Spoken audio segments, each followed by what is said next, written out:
Buenas tardes. Hoy en el canal tenemos a mi amigo Roberto Montiel, el cual es el director de la franquicia Toy Cúspide. Tomé la decisión de hacer esta reunión con Roberto, pues por todas las dudas que normalmente salen no solamente en YouTube, sino en la vida de un asesor. Todas las creencias, a veces falsas creencias o miedos que tiene la gente alrededor de un crédito bancario. Y pues lo primero que me gustaría preguntarte, y es una duda como muy frecuente en la gente, yo normalmente prefiero mandarlos con ustedes brokers, pero a veces la gente como que le da ese temor y prefiere irse a su banco de confianza. Y pues me gustaría, pues ahora sí que tú que sabes todo esto, nos explicaras qué es un broker y por qué nos puede convenir más ir con ustedes que con un banco. Claro. Digo, antes que nada, muchísimas gracias por la invitación. Yo encantado de participar aquí Así. contigo. Y bueno, pues a todos los que nos escuchan y nos están viendo, comentarles pues qué es lo que hacemos nosotros tal cual. Nosotros somos tal cual asesores independientes, por así decirlo. Como brokers es el nombre comercial que nos dan en el mercado. Somos brokers hipotecarios, pero tal cual realmente somos asesores independientes. Y nos encargamos de ofrecer los mismos productos que te puede ofrecer toda la banca comercial, o sea, todos los bancos, pero lo hacemos de forma independiente. O sea, no estamos casados con un banco en particular. Entonces podemos, por eso, podemos darte todo el abanico de opciones que puedas tener. Ese es como que es en primer lugar. Entonces, como yo no tengo una relación directa con el banco, pues no te voy a tratar de vender un producto en particular, ¿no? Tú vas a las sucursales, te van a decir, oye, no, pues mira, mi producto es el mejor, pero pues porque es su trabajo hacerlo, ¿no? Entonces, nosotros de entrada, pues te vamos a mostrar todas las opciones y te vamos a decir, no, mira, de verdad este es el que más te conviene. Además, pues también somos un poquito más prácticos, pues porque finalmente nosotros al no estar atados a un horario, pues podemos realmente darte un seguimiento puntual, decirte, ¿sabes qué? Oye, pues nos vamos a ver más tarde, nos vemos a las 6, nos vemos el sábado, nos vemos domingo, entonces en realidad no hay problema. Y bueno, pues obviamente nos encargamos de hacer toda la gestoría. Como nosotros nos especializamos únicamente en lo que es el producto hipotecario, podemos ver al cliente, entrevistarnos, darles toda la orientación de ver cuál es el crédito que más les conviene y sobre todo apoyarlos en el proceso de autorización. O sea, lo que conlleva integrar un expediente, ya enviarlo al banco, que te lo autoricen y bueno, continuar con el cliente de la mano hasta el momento en el que firma.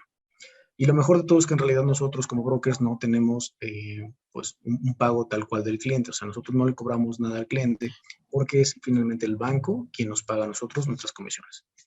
Ok, pues sí, lo que yo siempre comento que preferimos nosotros como asesores inmobiliarios a ustedes, precisamente porque no están casados con ningún banco y a veces sucede que el cliente se va directo a su banco pensando que le van a aprobar el crédito porque ya tienen una invitación, van, no se lo aprueban por las políticas que tengan en ese banco y lo primero que hace el cliente pues es desilusionarse y pensar que en ningún banco les van a aprobar el crédito y no es así. Digo, nos ha tocado casos muy difíciles que hemos visto que con un banco no, pero con otros sí, ¿no? Entonces, yo siento que es una ayuda muy valiosa y aparte, bueno, por ahí hay un dicho, ¿no? De un crédito hipotecario, pues es un traje a la medida, ¿no? Y todas las políticas, aunque sea un producto en general, un producto que es crédito hipotecario, bancario, le diría yo, porque la gente dice hipotecario, pero pues yo creo que también ahí hay una falsa creencia, ¿no? Porque mucha gente dice, no, es que yo quiero Infonavit, yo quiero Fobiste porque el banco es bien malo y me va a quitar la casa y al final el crédito hipotecario es eso, es tomar una garantía hipotecaria y si tú no pagas, pues te la van a quitar, ¿no? A lo mejor el banco pues es en menos tiempo, pero al final el resultado va a ser el mismo, ¿no? Algo que siempre nos preguntan y yo siempre he visto que los clientes empiezan al revés, porque veo que primero empiezan a buscar la casa y a veces después buscan el crédito, ¿no? Y una pregunta muy común es, ¿cómo puedo saber cuánto me prestan o en qué basa el banco esa decisión? Claro. De hecho, por ejemplo, ahí te voy a ser bien honesto. Todo va a depender del perfil que tenga el cliente y del banco que se vaya a seleccionar. Todos los bancos manejan un diferente nivel de endeudamiento, que es uno de los factores que ocupan para calcular qué tanto pueden prestarle a un cliente.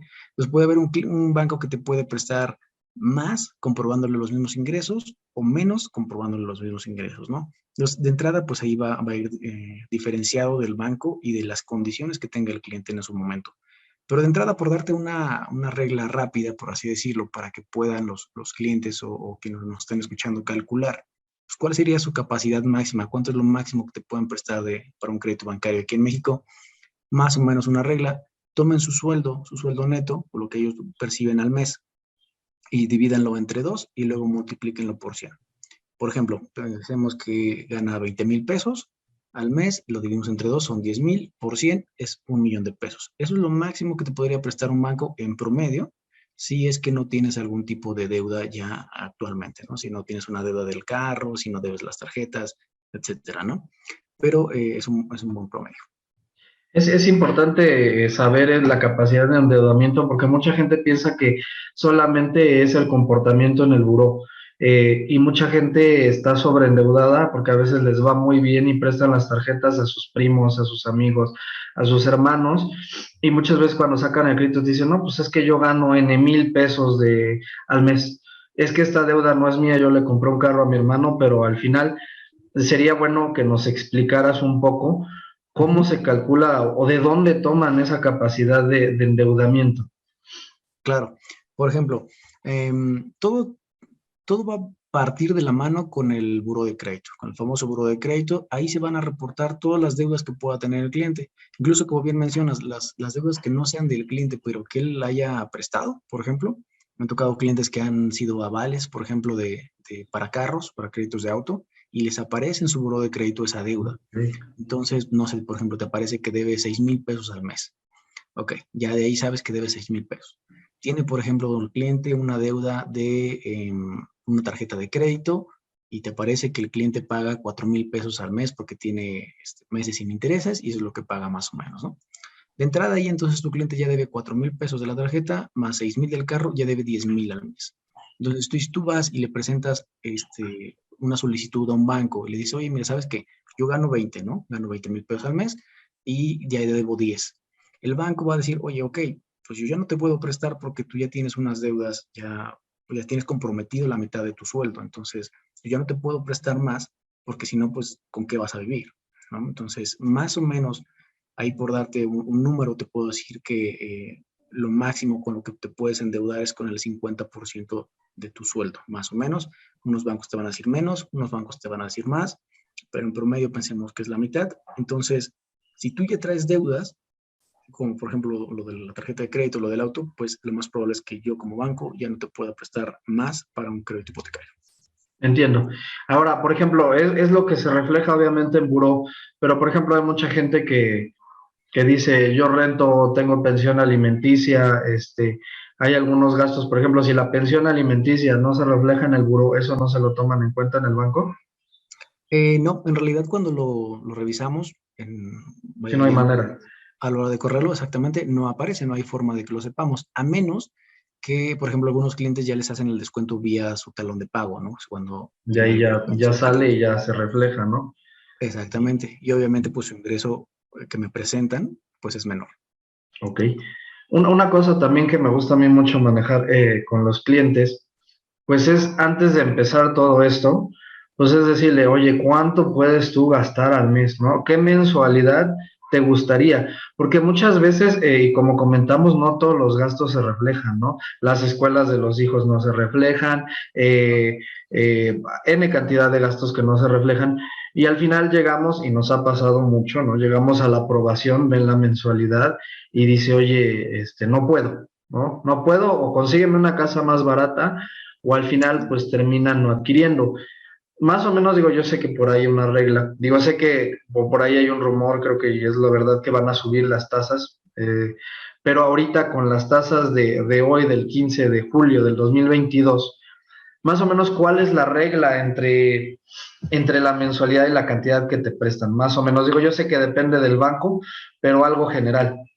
Claro. Sí, sí, de hecho hay un factor de pago que se ocupa normalmente y por ponértela así muy sencilla, por cada 100,000 pesos que pida de tu cliente prestado, va a pagar más o menos unos 1,000 pesos al mes, considerando un crédito a unos 20 años, que es el estándar. Entonces, si tu cliente quiere 1,000,000 de pesos de préstamo, pues va a pagar 10,000 pesos al mes. Ya que Entonces, hablábamos del plazo estándar, ¿no? El máximo que es 20 años, ¿es el único plazo en el que yo puedo sacar mi crédito o hay varios plazos? hay varios plazos, dependiendo también del banco que sea. Los más comunes son de 5, 10, 15 o 20 años. pero hay algunos bancos en algunos productos que te puede dar 25 años para pagar o te puede dar incluso menos, ¿no? Te puede dar a lo mejor plazos intermedios de 7 años o incluso ya plazos como que por año, o sea, como 8, 9, 10 años, ya ahí sí ya dependerá del banco que se escoja. Ok, y una duda muy común respecto a los plazos es, por yo escoger un plazo más corto, ¿eso puede mejorar mi tasa de interés? Y si yo escojo uno más largo, ¿eso me puede afectar en la tasa o es la misma? Depende, de nueva cuenta, depende del banco que se escoja, Ok. pero normalmente te podría decir que si tu plazo es más corto, te voy a dar una tasa de interés más baja, porque en teoría se supone que me representas un menor riesgo a la hora de solicitar el crédito. Quiere decir que me lo vas a pagar antes. Entonces, normalmente tiende a ser la tasa menor. Ok, y hablando, ya tocaste la palabra de riesgo, ¿no? Hablando Ujú. de los riesgos, ¿cómo es que un banco define un riesgo y cuál es digo, ya hablamos de la capacidad de endeudamiento, ¿no? Que ese es un riesgo, pero ¿qué otra cosa es un factor en donde ellos puedan determinar el riesgo? Y bueno, el riesgo te impacta tasa de interés y te impacta también el aforo, ¿no? Correcto. Sí, en general podemos hablar que pues el banco nunca pierde, ¿no? O busca siempre no perder.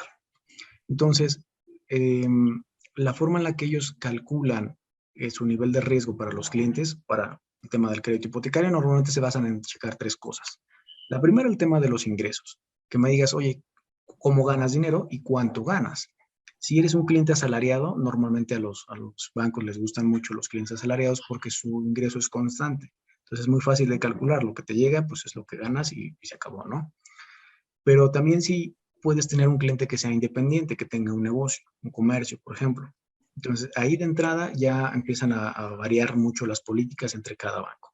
Hay bancos que te puedan decir, oye, ¿sabes qué? Mira, del ingreso promedio que me representa tu cliente, que me comprueba con estados de cuenta, yo te voy a considerar que esos ingresos se van al 50%, ¿no? Por ejemplo, un cliente que te promedie 100,000 para el banco, realmente lo único que va a ganar van a ser 50,000 pesos porque se supone que esa es su utilidad, por así decirlo.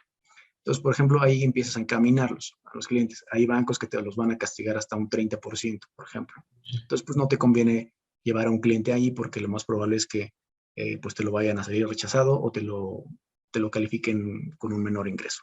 Entonces, bueno, primer punto, a qué te dedicas y cuánto ganas. Segundo punto, el tema del historial crediticio, eso es indispensable. De hecho, la verdad es que creo yo que es el punto más importante de todos, porque no nada más se van a revisar el tema de tu historial crediticio. El historial crediticio te va a aparecer si tú estás pagando puntualmente cada uno de tus créditos, si te has tenido algún atraso de 1 o 2 meses, si se te olvidó nada más pagarlo, sino que también te van a aparecer, como mencionábamos hace un momento, las deudas que ya tienes comprometidas al día de hoy cada mes, ¿no? Entonces, ahí llega un factor importante. Seguramente ya muchos han escuchado hablar del famoso score. En el buro de crédito, pues nos van calificando con un numerito y normalmente los clientes que tienen más de 650 puntos ya empiezan a ser considerados clientes buenos. De ahí en adelante, esos son como que los mejores clientes. Hay clientes que tienen menos score. ¿Cómo subes o cómo bajas tú tu score? Pues obviamente teniendo ya más experiencia en los créditos, o sea, pagando puntualmente, que no te estás endeudando constantemente, sino que lo vas haciendo poco a poco.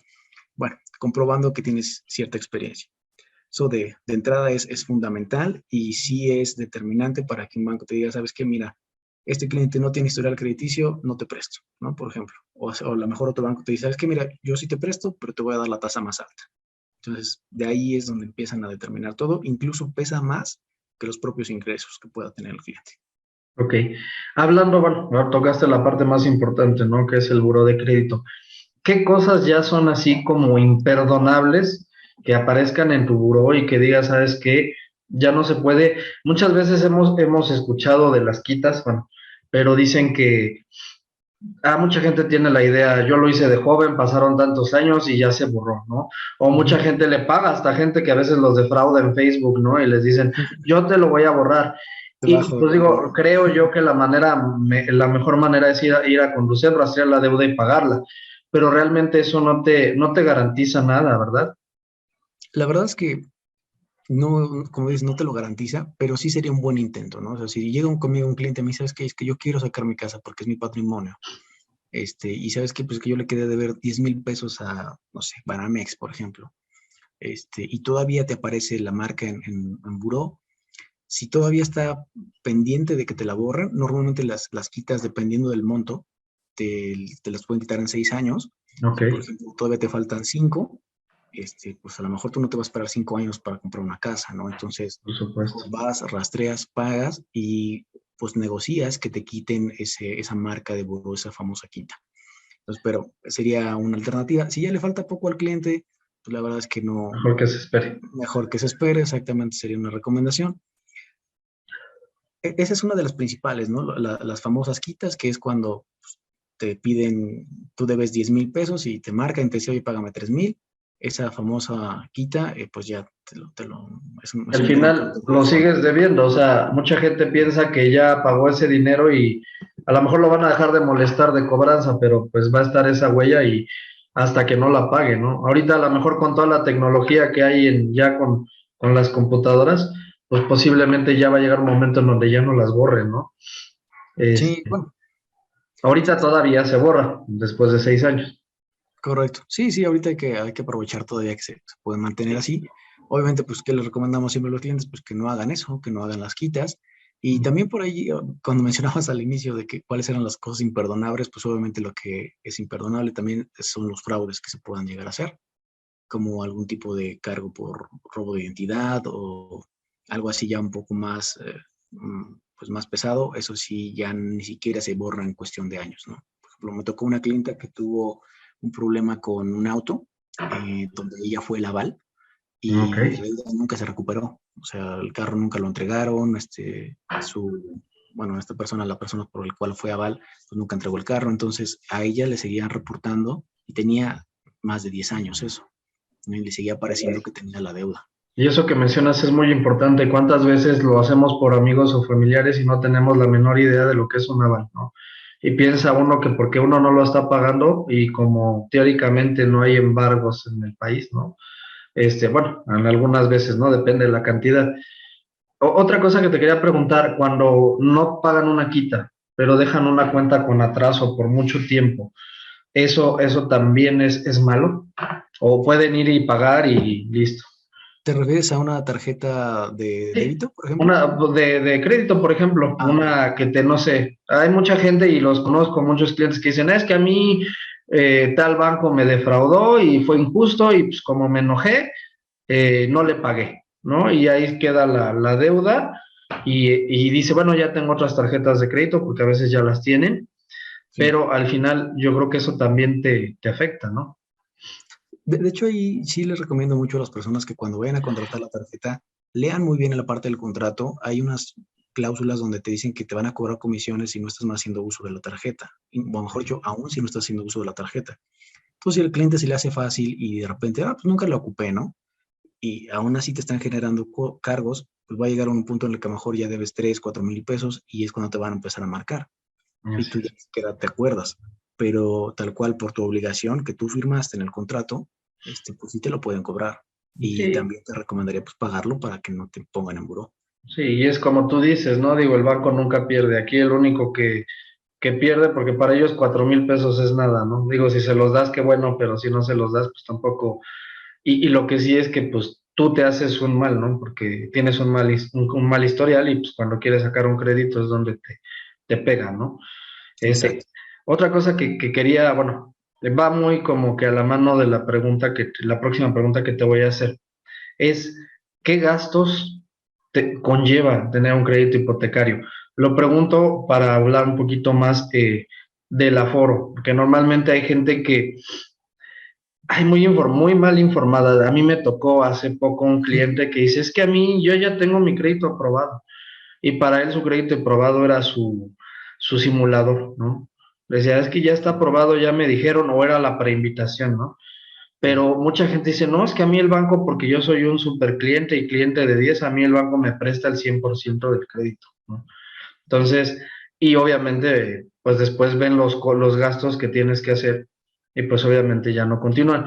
Por eso me parece importante hablar de ese tema de qué gastos iniciales conlleva o tenemos que tomar en cuenta cuando vamos a adquirir un crédito bancario. Claro. No, de entrada tocaste un punto importante antes de pasar a la pregunta en sí. es que no se dejen guiar los clientes por una preautorización o porque te hicieron nada más al simulador. No significa que realmente estás autorizado. Tu autorización, tal cual en cualquier institución bancaria, va a requerir de que armes un expediente y se integre y se mande a riesgos, al área de riesgos, donde te van a dar ya el visto bueno, te van a dar una cartita o un correo o algo donde dice que tu crédito ya está autorizado. Y justo en ese correo o en esa carta te va a decir cuáles son las condiciones, o sea, cuánto te prestan y también, justo el otro punto, cuál es el aforo máximo que te prestan. Al día de hoy en la banca mexicana no hay ningún crédito en el país de ningún banco que te preste el 100% del valor del inmueble. O sea, el banco solito nunca te va a dar el valor total del inmueble. Lo más que te puede llegar a dar es un 90 o quizás el 95% de lo que valga la casa.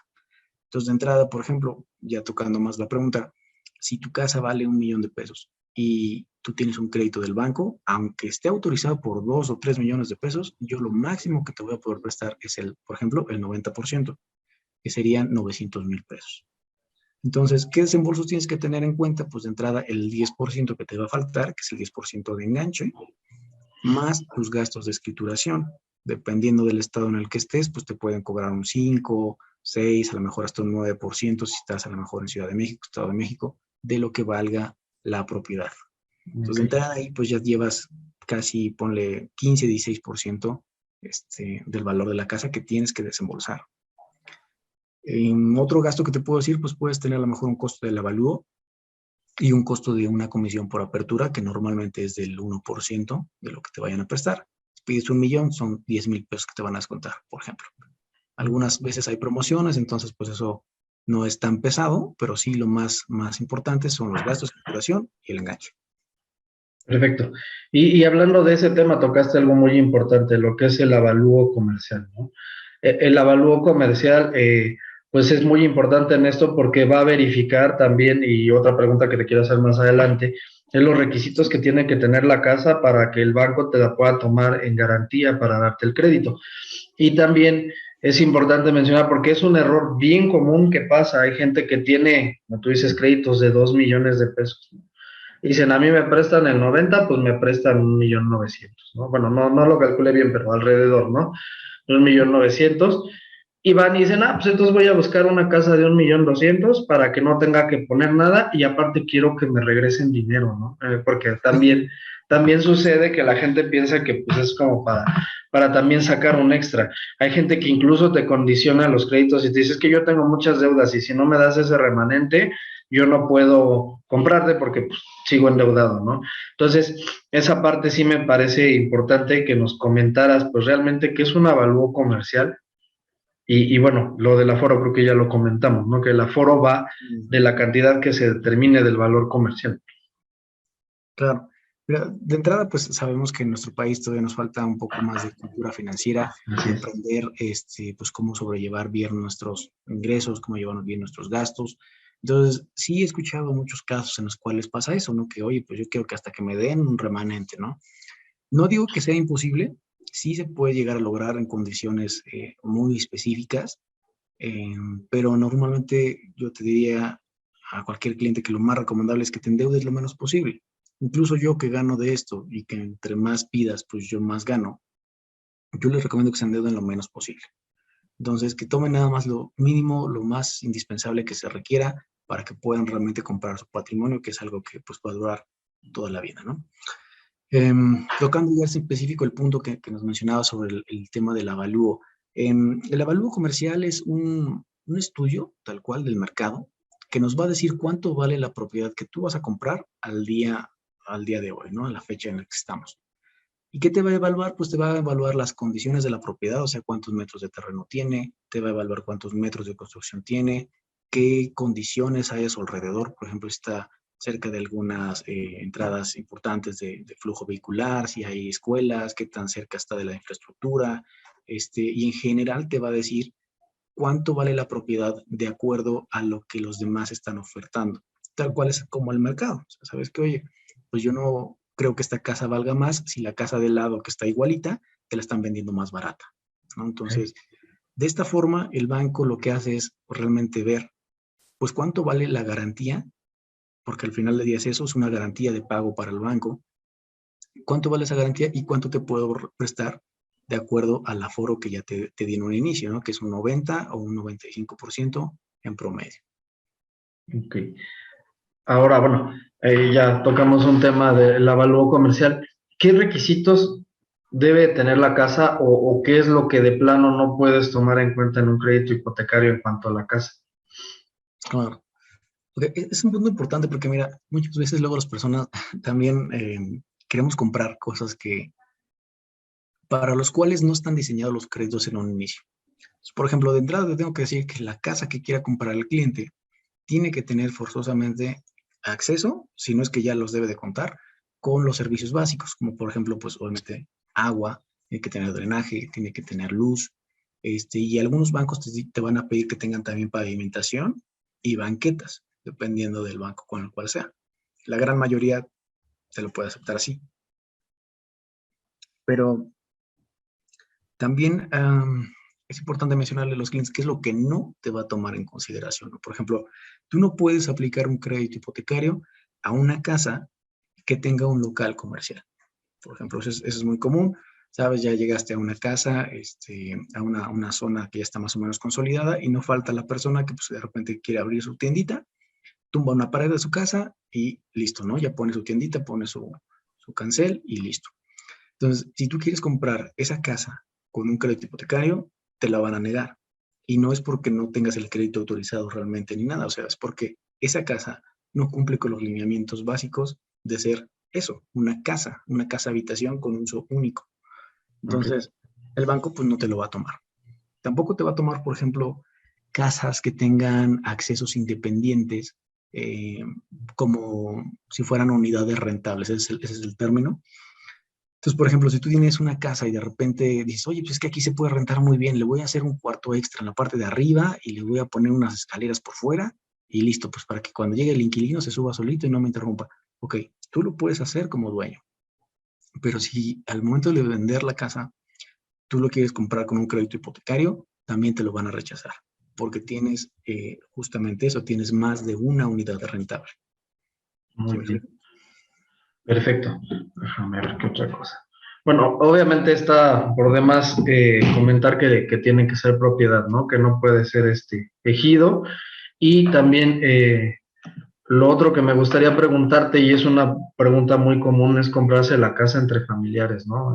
A su esposo, a sus papás, a sus hijos, para quedarse el dinero, ¿no? Obviamente, ¿a quién sí se les puede vender como familiares y a quién no se les puede vender como familiares? Ok, fíjate que ya los bancos han empezado a notar que, pues que esa era una práctica que se hacía, sinceramente, digo, hay veces clientes que necesitaban capitalizar y pues el hijo le compraba la casa al papá, por ejemplo, ¿no? Y aunque sí había un traslado de propiedad, porque sí se tenía que hacer una escritura tal cual, pues al final del día queda en familia y al banco pues como que no le gustó mucho esa parte. Entonces han empezado a endurecer un poco esas políticas. Hay bancos que el día de hoy ya te prestan nada más el 70%, por ejemplo, de lo que valga la casa. Entonces ya no le vas a poder pedir el 90, ya nada más el 70. Entonces esa de entrada. En general, te puedo decir que todavía hay mucho espacio para poder seguir haciendo este tipo de movimientos en el cual se compran entre familiares. No hay tal cual una regla que te puedo decir, sabes que entre tíos y abuelitos no se puede, ¿no? Por ejemplo. O sea, sí se puede, o sea, puede ser entre hermano y hermana, hermano y papá, no sé, con que Ok. se pueda, no hay tema, ¿no? Pero sí ya han empezado a endurecerlo, entonces yo creo que más adelante van a empezar a meter más candados en los demás bancos. Perfecto. Otra cuestión que igual me gustaría revisar es la parte, si a mí no me alcanza el crédito, puedo unir créditos, con quién los puedo sumar, y otra parte que creo que se nos pasó, digo, creo que ya son dos preguntas juntas, pero si no se me va a pasar, es la parte de qué ingreso es comprobable y qué ingreso no es comprobable, porque muchas veces pues la gente dice, ah, pues yo agarro mi dinero y me lo deposito dos, tres veces, el mismo dinero para crear una falsa cantidad, ¿no? Bueno, antes creo que sí se podía, ahora ya no sé si se pueda, pero en cuestión de eso, de con quién puedo sumar ingresos y qué ingresos sí se pueden contemplar. Claro. Por ejemplo, ¿con quién puedes sumar ingresos? Si vamos a hacer un crédito tradicional bancario, únicamente con el banco, te puedo decir que puedes sumar ingresos prácticamente con quien quieras. O sea, puede ser entre hermanos, puede ser entre hermanos y, no sé, a lo mejor su novia, por ejemplo, o su esposa, claramente también se puede. Bueno, vaya, me ha tocado que casos en los cuales unimos ingresos del esposo, la esposa y la suegra también. Ok. Entonces, se pueden hacer. Entonces, no hay, tenemos tanta limitante, nada más hay que ver con qué banco si nos permite hacerlo. ¿Hasta qué límite? Bueno, me comentabas que tuviste uno que la esposa y la suegra, ¿hasta cuántas personas se pueden unir en un crédito? Normalmente te podría decir que pueden ser hasta 4. Es como Ok, que lo máximo que nos han permitido. ok. Pero bueno, eso se vuelve una copropiedad y obviamente Exactamente. si hay Sí, algún problema por ahí, pues si se pelean, ¿no? exactamente. Sí, al final del día todos van a ser dueños de la parte proporcional de la casa, ¿no? Entonces, hay Ok. que considerarlo, pero pues sí se puede, ¿no? Y en cuanto a la comprobación de ingresos, ¿qué ingresos son válidos, qué ingresos no son válidos? Ok. Esa parte igual es muy, muy importante porque al final del día tenemos que partir de la premisa de que el banco no te va a creer nada que no esté comprobable, ¿no? ¿Cómo se lo vas a comprobar? A través de documentos. Por ejemplo, un cliente que tiene ingresos por asalariado, pues lo primero que te voy a pedir conforme a la política es que me mandes recibos de nómina timbrados ante el SAT. Ya prácticamente ya todos te los mandan así, traen un cuadrito QR esta parte de abajo y ese ya es el timbre del SAT. Entonces, eso es lo primero que te van a pedir. Normalmente te piden 3 meses. Ahora, en el caso de los que son independientes, ¿cómo vamos a comprobar ingresos? A través de estados de cuenta. Tienes que tener, normalmente te piden 6 meses de estados de cuenta, donde se vean los movimientos que tengas por parte del negocio, ¿no? Y ahí es donde vamos a tocar un punto importante que nos mencionabas. No van a contar los ingresos que se estén haciendo entre cuentas propias. Por ejemplo, el cliente tiene una cuenta en Bancomer y de repente se manda dinero a una cuenta de Santander.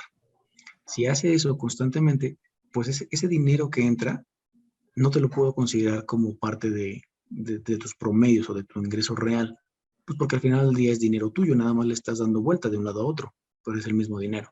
Entonces esos ingresos no te los van a tomar en cuenta. Otro ingreso que no te pueden considerar son los ingresos, por ejemplo, por pensión alimenticia. Ok, Como eso les es bien mencionaba, sabes importante. que pasa mucho, luego me llegan clientes y me dicen, oye, ¿sabes qué? Mira, yo gano tanto, pero es que el papá de mis hijos me manda de pensión y ahí viene.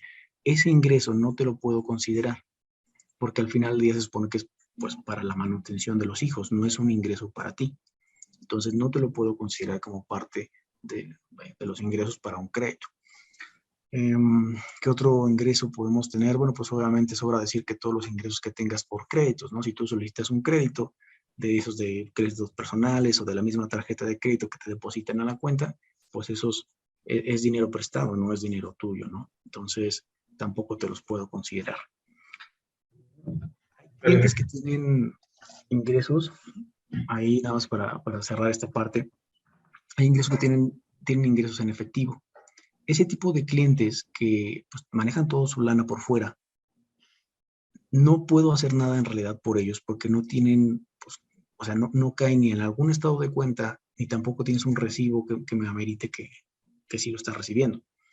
Entonces, hay una alternativa para ellos, es una opción de un crédito especial, por así decirlo, donde se hace un estudio socioeconómico y ahí sí te voy a considerar, pues, todos los ingresos que puedas tener siempre y cuando sean viables, ¿no?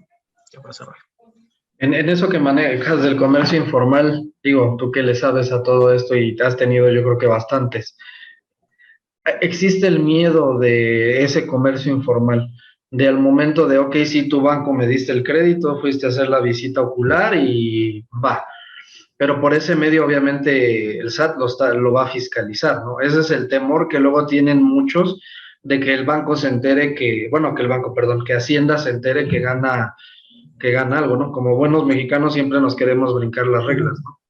Pero ¿existe ese riesgo de que te fiscalicen por un crédito hipotecario? Mira, te voy a ser honesto, en esa parte es como que de lo último que se deberían de preocupar los clientes, porque el banco tiene una responsabilidad solidaria con Hacienda, sí, pero en cuanto al tema de los depósitos que tú puedas llegar a hacer. Ok. Normalmente te puedo decir que un ingreso de 15,000 pesos para menos al mes, pues no vas a llamar la La atención gente. del SAT, ¿no? No te va a causar problemas. Entonces, a la hora que tú solicitas un crédito es todavía mejor. ¿Por qué? Porque ya existe al día de hoy una ley antilavado donde te dicen que no puedes gastar más de cierta cantidad de dinero para la compra de un inmueble, ¿no? Entonces, por ejemplo, un cliente que se dedica a la economía informal, o bueno, que no está dado de alta en Hacienda, que tiene, por ejemplo, mucho ingreso en efectivo, no sé, por ejemplo, las personas que están en la central de abastos, que pues la verdad ganan muy bien, o sea, mueven mucho dinero, pero todo lo manejan en efectivo. Cuando quieran comprar un inmueble, pues van a estar limitados. Y te hablo por experiencia propia porque me han tocado clientes que quieren comprar, o sea, de ese perfil, que trabajan en ese sector y quieren comprar una casa grande porque les va bastante bien. Pero cuando llegan con el notario les dicen eso, ¿sabes qué? Es que no te puedo recibir tanto, ¿no? Se tiene que hacer a través de un banco y es donde empiezan ellos a pensar, bueno, ¿y cómo le hago? Puedes hacerlo a través de un crédito hipotecario. ¿Por Qué qué? bueno. Porque, Ay, perdón, te interrumpí. Qué bueno que sí, lo aclaramos porque es una duda, yo creo, muy grande y es un miedo muy grande y como tú dices, lejos de que te afecte, te va a ayudar, ¿no? Porque si vas, obviamente, a comprar todo en efectivo, pues no se va a poder. sí, sí, exactamente. Te comentaba de que se puede hacer con el crédito hipotecario porque al ¿Sí? final del día es un ingreso total y netamente comprobable. O sea, a ti te estoy prestando yo como banco una cantidad de dinero y con eso tú vas a comprar la casa. Ya cómo me lo pagas, que si me lo depositas, que si lo haces en efectivo o no, Eso eso es ya es bueno. cosa entre nosotros. Bueno, Roberto, otra de las preguntas muy comunes y que te quiero hacer son los límites de edad. Tanto cuál es la edad mínima y cuál es la edad máxima en la que yo puedo solicitar un crédito. Claro, normalmente, mira, los bancos han empezado también a endurecer un poquito los temas de las políticas y en algunas, dependiendo del banco, las han empezado a flexibilizar. Por darte un dato general, así de general, la edad mínima va a ser de 21 años para un cliente. Algunos bancos te van a pedir que cumpla 25 años para poder solicitar un crédito hipotecario. Ya dependerá del banco. Y como límites, normalmente tienes un límite de 69 años y 11 meses, o sea, 70 años, un poquito menos de 70 años.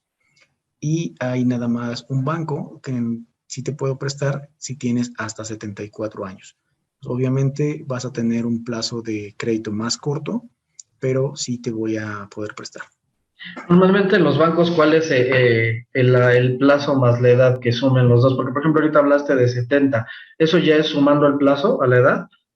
No, es la edad máxima al cual puedes solicitar el crédito, pero la edad más el plazo no puede superar, por ejemplo, los 80 años. Es casi, casi la O sea, a regla, una persona de 70 le pueden dar 10 años de crédito. por ejemplo. Obviamente, en esta parte es importante que sean conscientes que ya existen estudios, ¿no? Por los seguros.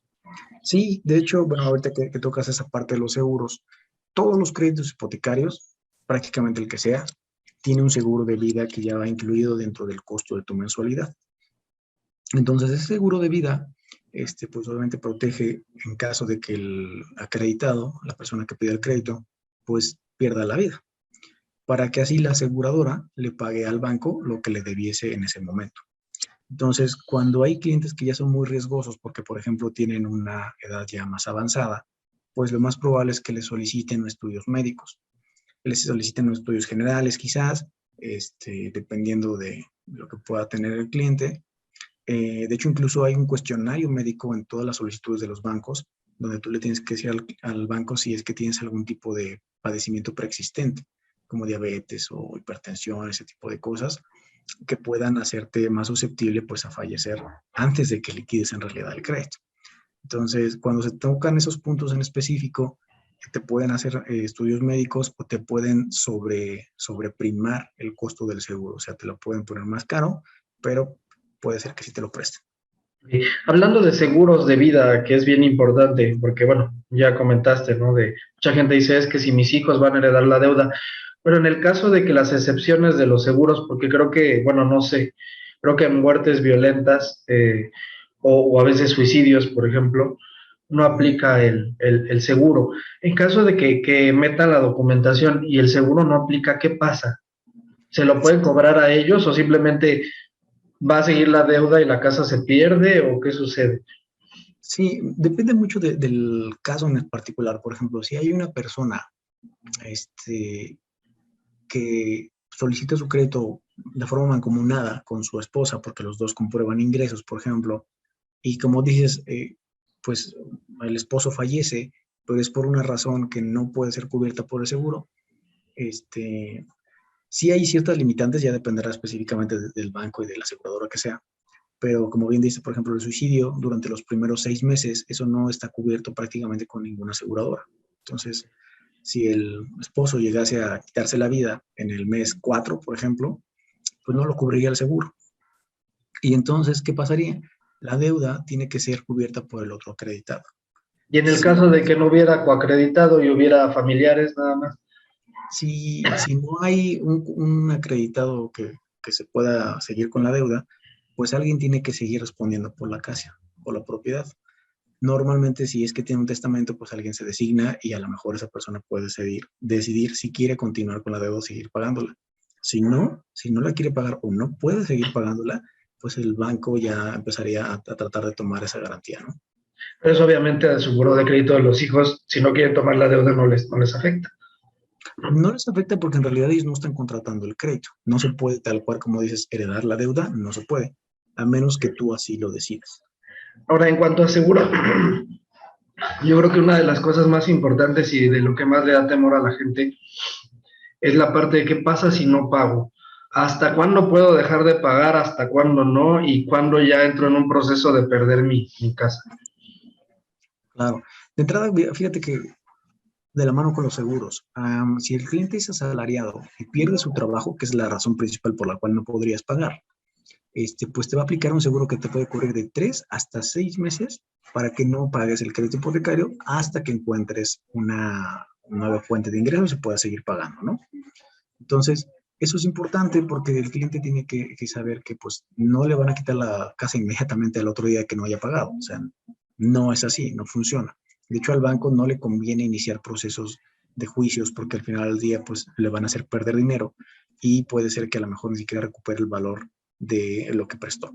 Entonces, tienes mínimo ese seguro y aparte puedes llegar a hacer algún tipo de acuerdo con el banco. Sabes que, oye, pues mira, redúceme la mensualidad a la mitad o hagamos algún tipo de convenio durante otros 3 meses no te pago, no sé, pueden haber diferentes opciones, pero el proceso ya de cobranza ya judicial tal cual normalmente no entra hasta el sexto mes, normalmente. O sea, siempre primero te van a estar marcando, eso sí, pues sí, son insistentes, pero el proceso no empieza menos de 6 meses si no haces nada, ¿no? Eso es importante comentarlo porque la gente pinta al banco como que le conviene más quedarte con la casa que compraste a que le pagues, ¿no? Y al final es al revés, porque pues todo el juicio tiene un costo, tiene un proceso y la casa ya no la pueden vender en el valor que la vendían. Y el juicio es un juicio largo, ¿no? Digo, al final no es un juicio tan rápido. Y eso es bueno. Ahora, en el caso de eso, hablamos de desempleo, pero en el caso de que alguien quede incapacitado, ¿Ok? Normalmente también viene incluido un seguro de incapacidad total temporal, perdón, de incapacidad total y permanente y un seguro de incapacidad temporal. En el caso de la incapacidad temporal es el que, por ejemplo, vas manejando, tienes un accidente, no mueres, pero te quedas incapacitado por, no sé, 3 meses, ¿no? Por ejemplo. Bueno, pues ese seguro te puede cubrir también esos mismos 3 meses para que no pagues el crédito hipotecario, pues hasta que ya te recuperes, ¿no? Y en el caso que quedes inválido de forma permanente, que por ejemplo pierdas la movilidad de las piernas o pierdas un brazo y un ojo, bueno, dependiendo de los términos que tengan, también te pueden considerar como, vaya, como inválido de forma total y permanente y ya no tendrías que seguir pagando el crédito hipotecario. qué Eso bueno sí. hablar ay, perdón, qué bueno hablar estos temas, porque digo, la gente ese es su miedo, ¿no? Siempre cuando haya voluntad de pago, y obviamente si ya no puedes seguir trabajando por una incapacidad, pues también existe un seguro, ¿no? Ahora, Sí. bueno, también hay seguro, supongo, contra desastres naturales, ¿no? Por ejemplo, pasó en la Ciudad de México, cuántos departamentos no se cayeron, y eso es más difícil, ¿no? Porque al final es solamente un terreno y todo va hacia arriba, ¿no? Cuando es Claro. una casa, pues es tu terreno, al final puedes volver a construir, pero ya cuando es una torre de departamentos es bastante complicado. En ese caso de algún desastre natural, también te cubre. Sí, y de hecho tocas un punto importante porque sí hay que fijarse en lo que te están ofreciendo, especialmente en esas zonas donde sí puede haber una pérdida pues, prácticamente total. del inmueble, porque dependiendo de los términos que te estén manejando, es que tú podrías llegar a recuperar no solo,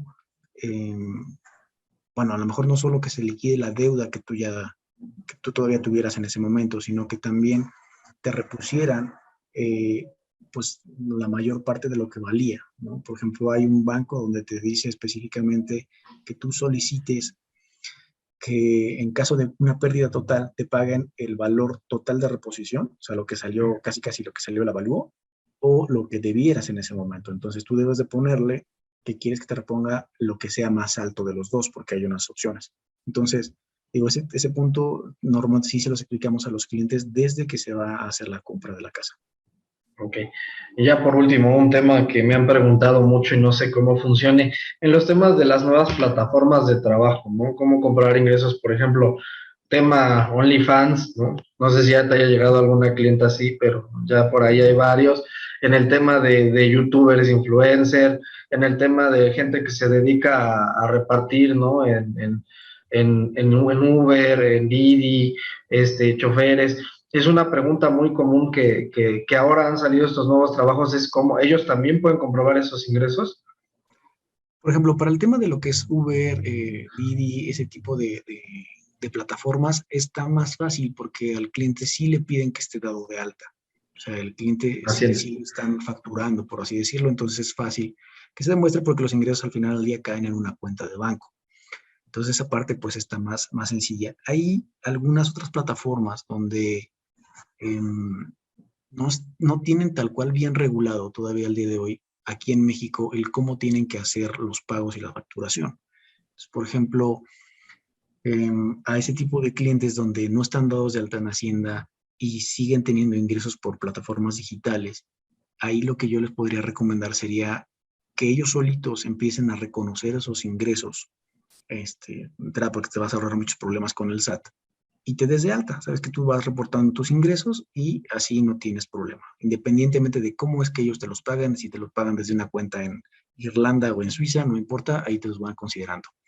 Eh, y hay clientes que si no quieren hacerlo, pues podemos ocupar el esquema que te mencionaba hace un momento, donde te hacen un estudio socioeconómico para revisar pues, cuál es realmente tu capacidad de pago, tu estilo de vida, y con eso ya te pueden otorgar un crédito también. Okay. Y en tema de, bueno, ahorita, en cuanto a tratar lo que es las tasas de intereses, mucha gente, bueno, ve el simulador y creo que es lo peor que uno puede hacer, ¿no? Que cuando ve uno el simulador y junta todo lo que va a terminar pagando, muchas veces resulta ser el doble, ¿no? Y mucha gente se espanta en esa parte. Pero bueno, igual es un interés es porque pues te están prestando un dinero que no es tuyo, ¿no? Y al final es una ganancia para el banco. Pero bueno, en el tema de que terminan pagando lo doble, es relativo, ¿no? Por la plusvalía, no sé qué nos pudieras hablar de esa parte. Claro, de hecho tocaste un punto importante. Mira, al final del día esto es un negocio, ¿no? Para todos los bancos. Entonces, yo te voy a dar dinero para que tú puedas hacerte de un patrimonio, pero pues obviamente yo también tengo que ganar algo en el proceso. Entonces, normalmente sí, si tú revisas los simuladores, revisas cuánto terminas de pagar al final de la vida del crédito, pues te vas a dar cuenta que vas a pagar lo doble de lo que te van a prestar originalmente.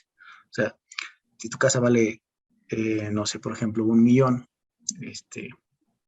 bueno, 1.100.000 y tú pides prestado 1 millón de pesos de crédito, pues al final vas a estar terminando pagando 2 millones, por ejemplo, ¿no? Del crédito después de 20 años.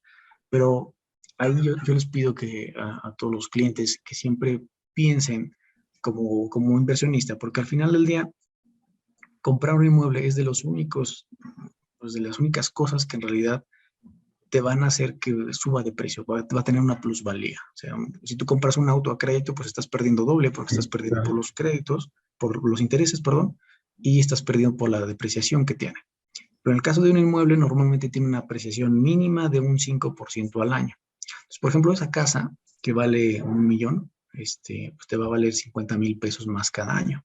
Sí, claro. 50,000 pesos por 20 es otro millón. Entonces, valía 1 millón al inicio, más otro millón que ya subió de plusvalía después de 20 años, pues ya vale 2 millones. ¿Y qué crees? Pues es lo que acabaste pagando del crédito. Entonces, pues no te resulta tan descabellado el hecho de que pues a la larga sí se equiparan el valor de lo que tú pagaste con lo que vale la casa. Perfecto. Bueno, Robert, pues creo que ya no se me ocurre ninguna otra pregunta. Me dio mucho gusto hablar contigo porque sí son Gracias. temas muy comunes y son temas que nos detienen, yo creo que no solo a los clientes, ¿no? Sino a uno mismo, a veces por el desconocimiento de los productos, ¿no?